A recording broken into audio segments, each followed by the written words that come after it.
Well, today is an opportunity for us to make Champions League history once again. We missed out narrowly on penalties last year. We've missed out to English opposition multiple times.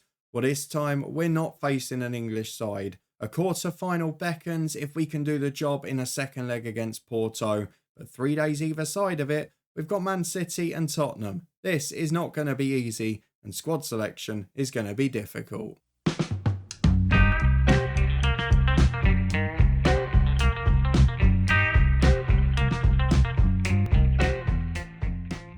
Yes, hello and welcome along to part 116 of Saving Southend with me, Daniel. The voice is a little bit hoarse today, so you're going to have to bear with me as we face Unai Emery's Manchester City and FC Porto managed by Jurgen Klopp in a second leg of the last 16 Champions League tie. The good news is we did manage to squeak a third goal in stoppage time of a fairly tight game in the home leg last week. So going away to Portugal may be a slightly easier task than it would have otherwise been.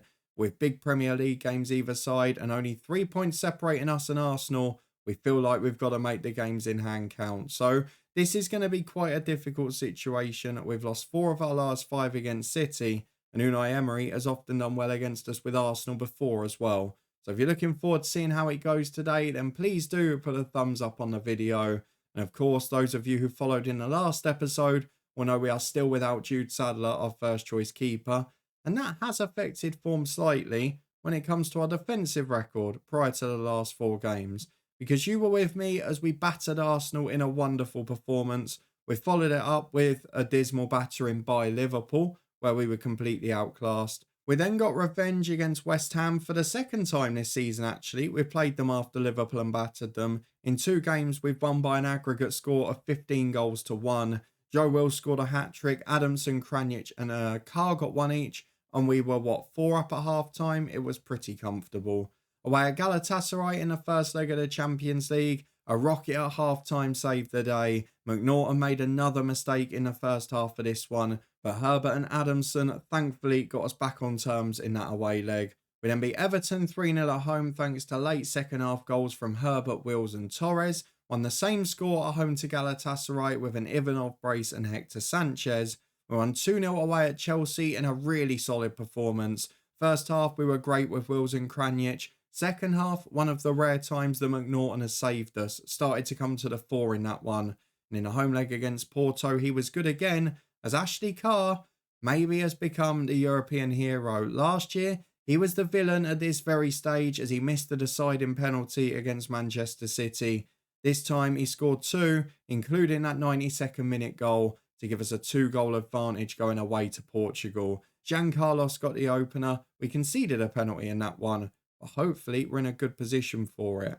It's 3 games in 7 days that are very hard to call. We've probably, thankfully, at the other end of it, got our easiest FA Cup tie in some time against our affiliate club Lincoln, and then we do go into a slightly better Premier League run in the run-in. So I'm hoping if we can get through this week, maybe a title beckons and maybe we can rest a few and focus on the Champions League.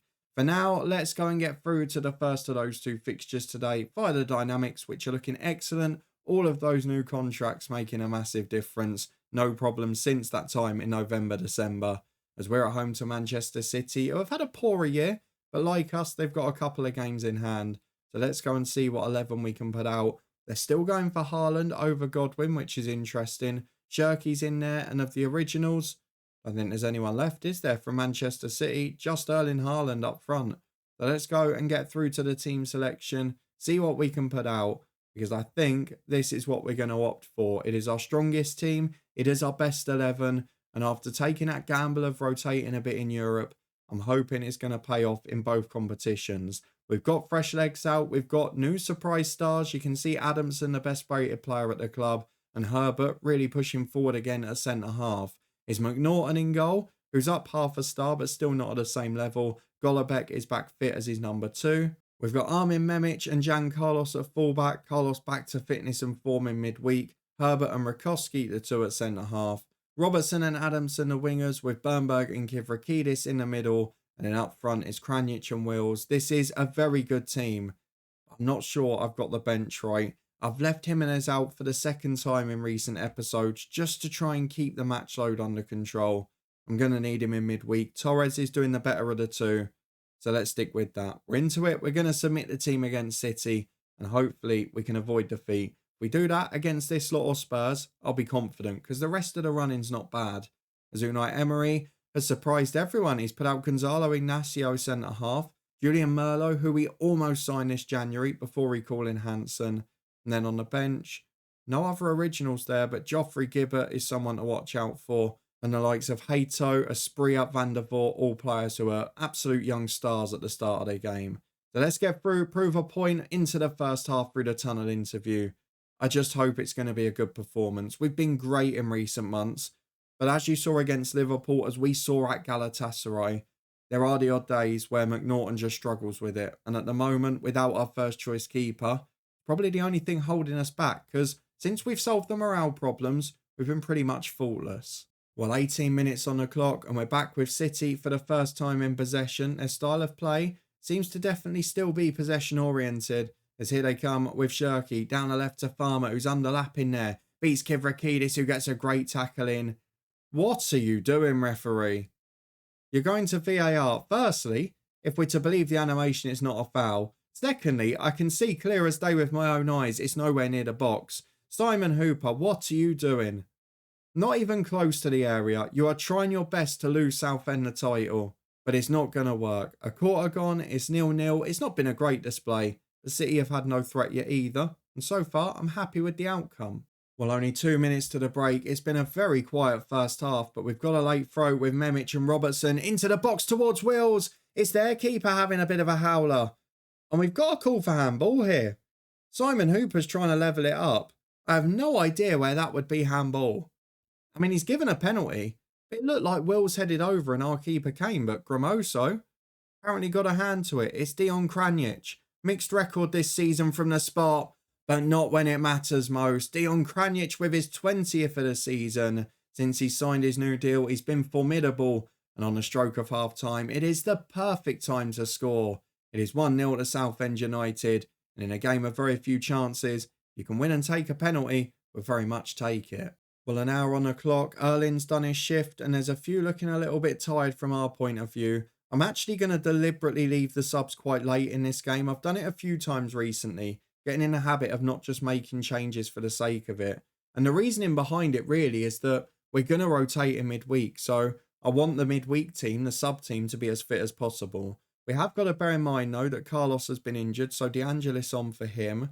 We've got to bear in mind that Adamson's been poor. There should still be punishment for that, so Vasquez is on. Kivrakidis off for a nervous Ivo Torres. Joe Wills off for a pleased Teddy Ivanov, just happy to be about. And I'm going to take off Kranic as well, because bar the penalty has been poor. And in midweek, Ashley Carr was the hero. I want to give the boy some confidence. There are 15 minutes to go, and with the subs made, it's City in possession at the back. We're trying not to let them out, but you can see Merlo here, who had actually agreed a deal with us. We cancelled it. As Vasquez nicks it, we'll come back to that. Ivanov to Ashley Carr. Good touch. Falls for Torres. He's in. Ivo Torres.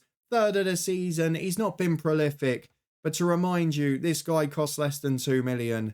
And he is a big part of what should be a title-winning team. He's a magnificent capture. With 5 minutes to go, it's been a really good display. We've offered, well, no shot on target until that moment there.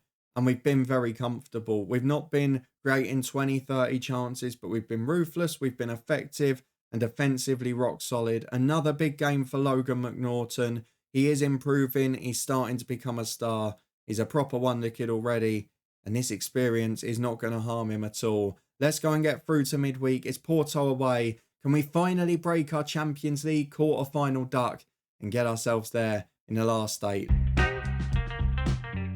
Well, I just spoke a little bit too soon, didn't I? Because this threatened to be a short episode with no drama and everything going well. But here we go. Hector Sanchez throws his toys out the pram about a contract. And if I'm honest, he's on 95 grand a week. He's not broken into the first team as expected.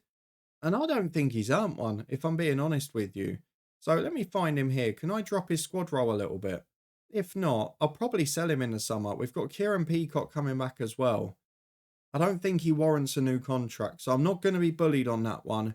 Yes, he's going to play today, but generally he's a backup player, and I don't think I have to worry about that. The other news since you were last here at the weekend is we have got some improvement elsewhere off the pitch. If we go and have a look at the development centre and we go and have a look at the players out on loan, Kieran Peacock is finally showing signs of that wonder kid we paid big money for. And hopefully, if he comes back next year from Bayern, he'll be the person who can come into the squad and make a difference in that team. There are still improvements to other players as well. John Nussum is doing really well out at Burnley. Ivusic is improving after a season of football at Wimbledon. Both not quite there yet. But one from our academy, Adam Andrew, as much as it pains me that he's at Watford, he is improving really well. And he may be someone again as a homegrown at the club that could fill a void in a squad on occasion, maybe for the Champions League or whatever. So lots of positive signs from the young players at the club. But let's have a look at today's opponent's Porto, because we're 3-1 up after that late goal, but it was a fairly tight game. And Porto have got some players that I'm very wary of, because up front, they have a player called Peraza, who apparently is not playing today. I've just seen, in fact, he's an injury doubt, which is a massive positive for us. He was my planned replacement if Kranjic left the football club. That's how hell I rated him. And the same if Ashley Carr goes in the summer, it will be Peraza from Porto who we sign, I can assure you. But then no mugs, we know Jurgen Klopp is a very good manager, and we know exactly the threat they gave us in the first leg. Is that Mamardashvili in goal? It is. The Georgian hero from the Euros in real life this summer. He's in goal for Porto as well, and he's doing a good job. So let's go and get through, get our team selection sorted. It'll be all changed for this one, and hopefully the risk I'm taking will pay off. Well, I've gambled on team selection, as I mentioned, and the only player who starts that did at the weekend is Logan McNaughton. He stays in goal, but he's a backup anyway. The rest of the 11, yes, there's a few we're rotating in, to be fair. So Ivo Torres is first team level, scored at the weekend off the bench. Ashley Carr got 2 in the first leg. And of course, De Angelis, João Gomez, they've rotated during the season, as has Yucalano. This is the 11 in full though. McNaughton in goal, joined by Gomez and De Angelis at fullback, with Sanchez now unhappy alongside Soren Hansen at centre half. Jimenez and Torres the midfield 2, with Yucalano and Vasquez either side of them. And then up front it is Ivanov and Carr, the 2 that finished against Manchester City. What will they do in this one? Let's go and get through to it. A massive game for us. Champions League history could be on the way if we make it to the last 8. Well, Jurgen has not gambled because he's not even got his star man on the bench. Peraza with a yellow injury, an orange injury, whatever you want to call it. A doubt, but doesn't feature in the squad at all. In goal, though, it is Mamardashvili, who is now 36, but still blooming world class, let me tell you that.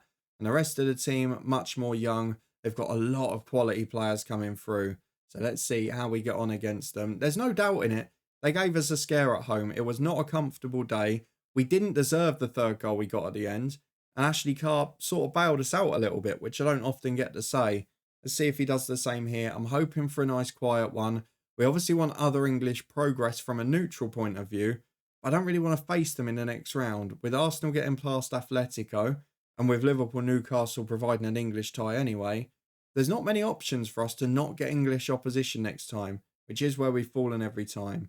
As Yu gets the ball out wide early on. Porto trying to get one back early, put a bit of a scare on us. Oh, is the team selection going to haunt me? McNaughton was the best player prior to that. Suggests we're going to be doing a bit of defending here. Let's try and throw a bit of, I don't even know what, because it's hard to know with the team talks how they react. Because they're still reacting like they're 3-2 up rather than 1-0 down, don't they, on the night? It's not been a good display. We've really struggled here. But with 5 to half time, we're still ahead in a tie. We're still up on aggregate by 3 goals to 2. And with no away goals, we don't have to worry about that these days. So let's get through the dressing room. Let's ask the boys to prove a point. A couple of people nervous there. Sanchez, one of them. Again, what difference does that make? That little throwing of the toys out the pram, that little wobble behind the scenes, that morale effect. Will it come back to haunt us? We've got good subs on the bench if we need them. There is some other good news as well, which I didn't mention. Jorg Robertson and who was the other one? Rakowski, both signed new deals as well. So we've got everyone we wanted tied down. As Jimenez breaks down the right, can he be the hero? Full rest at the weekend. Not a penalty. Good tackle, but it falls for Yucalano. That's a big swinger to the back post. And Teddy Ivanov is still scoring the big goals. 13 for the season for him. And when it matters, We've got strikers who can score goals everywhere. Teddy Ivanov is without doubt the fourth choice now. But the original Southend hero, the man we gambled on when we came up. 10 goals the first season, and I know he had one bad year in the middle. But let's be honest, bar this year where he's not really featured, one start in the Premier League, 15 off the bench. He scored double figures every season. He's had 220s in there when he was starting every week. And even this year, he scored 5 in 11 in the Champions League, now 6 in 12. It's a great record. For a backup striker, you can't ask for much more. As Soren Hansen has been very solid since coming back from Everton, playing out from the back. And Ivo Torres finds Ivanov. I'm starting to get that feel, that confidence that history might be beckoning. We might be going to the quarters. As Ashley Carr is up, the keeper's dropped one. And I spent the pre-match praising him. What a Euros he's had in real life. But Mamardashvili just flaps at one. It drops for Yakalano. And he taps into the empty net. Thank you very much. With 25 to go, I think we can start looking at resting people. Again, I'm not going to go too early, because I did that against Juve earlier in the season and it went from 4-1 to 4-4. But I am going to look at options now, because Ivo Torres has not had the best game. Let's get on Peter Bernberg. Let's just strengthen the team. Ashley Carr can come off. We'll bring on Dion Kranjic. In defence, what options have we got? I mean, Sanchez is actually having a good game, to be fair to him. So I don't think I need to do a great deal. I'm going to bring Carlos on for De Angelis just to help him increase his fitness. Roy Curley is an option, but doesn't strengthen us. So I might take off Jimenez, who's knackered too, and bring on Kivrakidis. It does save us one more sub, just in case. But with 20 to go, 2-1 on the night, 5-2 on aggregate. And something is turning into a very good day here. Luis Vasquez, we're being recommended to take off. So actually, Roy Curley can now come on. Vasquez curls one just over the bar in what will be his final contribution. And with 10 minutes to go, you know what? Bar the little drama with Sanchez. It has been a short and effective episode. It's been us doing our job and doing it thoroughly. No real threat on our goal, but one little chance that we gave away, which they obviously took. And we are, for the first ever time in a Champions League quarter-final, having avoided English opposition up to this point. Now, is the draw before the next match? That's what I want to know. Because if it is, we'll stick around for it. Bear with me while I find out. Well, apparently not. Apparently we've got to wait a week and a half for it for some reason. The other benefit of getting through in a Champions League, though, is the massive money it brings. 8 million for winning that one. Yakalano, superstar performance. Well done to you. United cause a shock by beating PSG on penalties. Real Madrid play Borussia Dortmund and they win. Again, Atletico Madrid did make it. They got past Arsenal, so maybe we can avoid English opposition. We'll wait and see. Let's go and have a look at the schedule over when we're going to be back. There is no sign yet, just on an off note of our youth intake. And yes, that was 300 million in the bank, but we've maxed out the other facilities. There's nothing we can really do with it. I think there's one that needs one upgrade, but bizarrely we can't get it. The youth candidates, it looks like being a rubbish intake again. Hopefully at least the winger is good. That's all we can hope for. If we have a look at the schedule though, it's a very weird finish to the season because, look, after Tottenham away this weekend, it should be a relatively simple running in the league. We should be winning the title from the position we're in, especially after beating City. We're now on 73 points. We've still got 9 games to go. I mean, technically we could get to 100, but we won't. We'll drop some somewhere. But it does potentially allow us to focus on the Champions League as well, because I think the full focus will have to be the quarter-final next time. The idea is, if we get through in the FA Cup 5th round, it should be a quarter-final and the Champions League, or it should be the Champions League and a semi-final if we get an easier draw there. The FA Cup, I wouldn't say that draw's opening up particularly. Bit of a weird one that Huddersfield played Dulwich Hamlet, who are now in League One. They won that tie to get through. Newcastle have got League 2 Barnsley. You'd expect them to get through. You'd expect Arsenal to beat Championship Derby. And then aside from that, it's United, Chelsea and City. So it's not going to be an easy route to the final after Lincoln. We've got to make that one very comfortable.